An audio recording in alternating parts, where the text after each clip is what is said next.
Hi everyone, Miss Leslie here with another lesson for our PSR kids.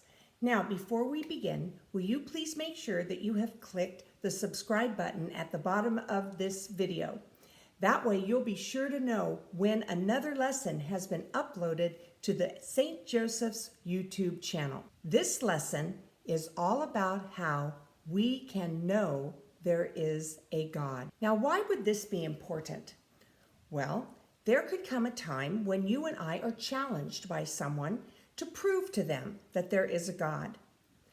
Can we do that? Well, St. Paul and St. Thomas Aquinas both thought that it was possible to prove that there is a God. So let's learn how to do that today. Now, who was St. Paul? St. Paul was one of Jesus's apostles.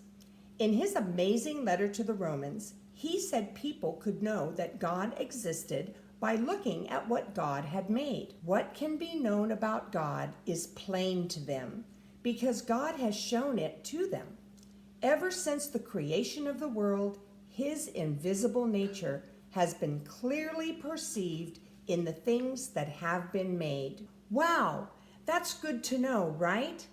We can know God simply by looking at all the beautiful things that he has created. Now, St. Paul was not the only saint to believe that it was possible to use our senses, our eyes, our reason, our brains, and see and know that God exists. St. Thomas Aquinas not only agreed with the Apostle Paul, he believed it was possible to actually prove that God existed. Now, who was St. Thomas Aquinas? St. Thomas Aquinas was a Dominican priest who wrote a very famous work called the Summa Theologica. He divided this great work into 3 parts, and it covered all the main theological teachings of his time. One of the questions St. Thomas wrote about is the question of whether or not we can prove that God exists. Well, he said we could. He said we could because God gives us all kinds of clues that he exists. And one of those clues is in creation itself.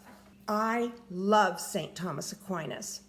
I love St. Thomas Aquinas and his writings so much that I actually joined the same order that he belonged to, the Order of Preachers. That's right. I am a third order Dominican.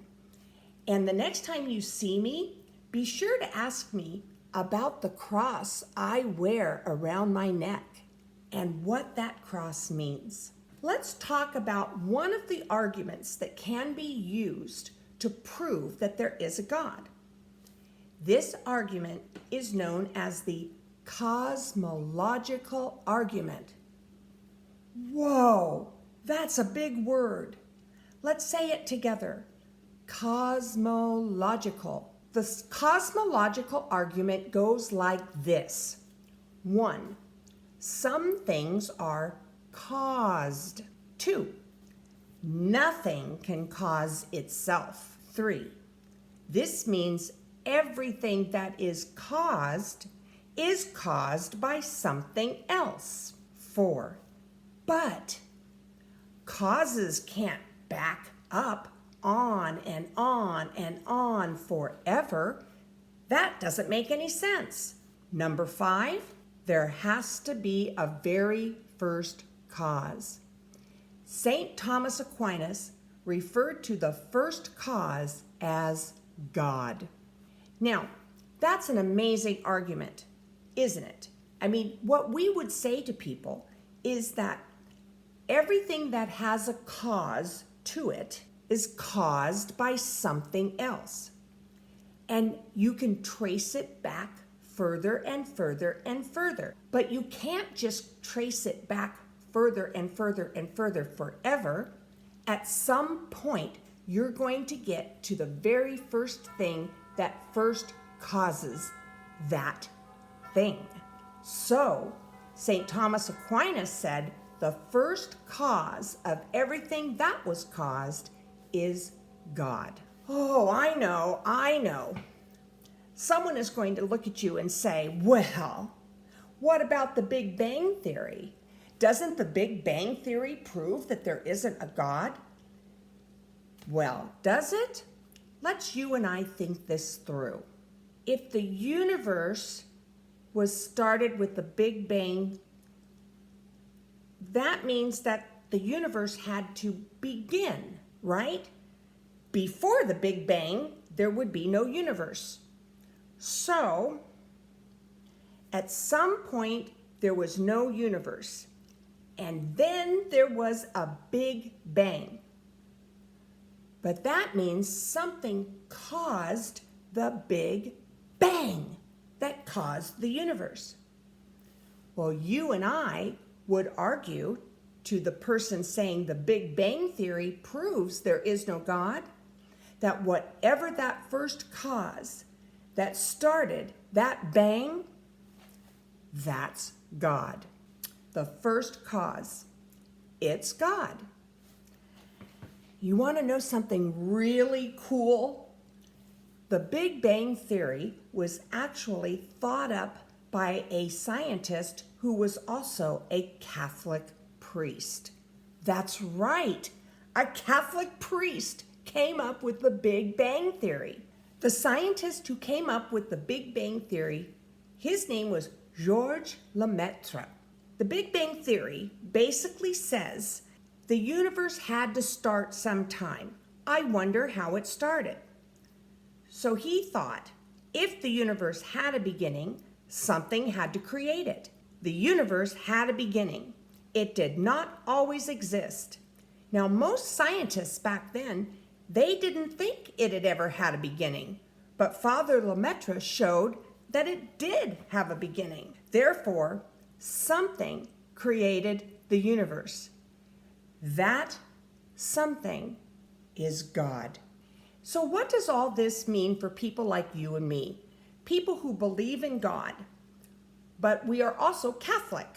Well, what this means is our faith is grounded in reality. That's right. We have a faith that is reasonable. We can use our brains to reason and believe what the church teaches. God always was, always is, always will be. God had no beginning. God had no end. God is the great I am. So St. Thomas Aquinas and St. Paul the Apostle would say that God is the first cause. What is our faith? Catholics love science. That's right. We know that God is the first cause of all creation. And from looking all around us at creation, we can know that God exists. Faith without reason is not true faith. It is hysteria. Reason without faith, that is not true reason. It is arrogance. Both come together. As a Catholic, we are never afraid to explore different ways that the universe could have come into existence because we know truth. And truth comes from God. Thank you for learning with me today. Be sure to hit the subscribe button at the bottom of the screen. That way you will not miss the next time a video is uploaded to the St. Joseph's YouTube channel. I'm Miss Leslie, and I'm saying bye for now.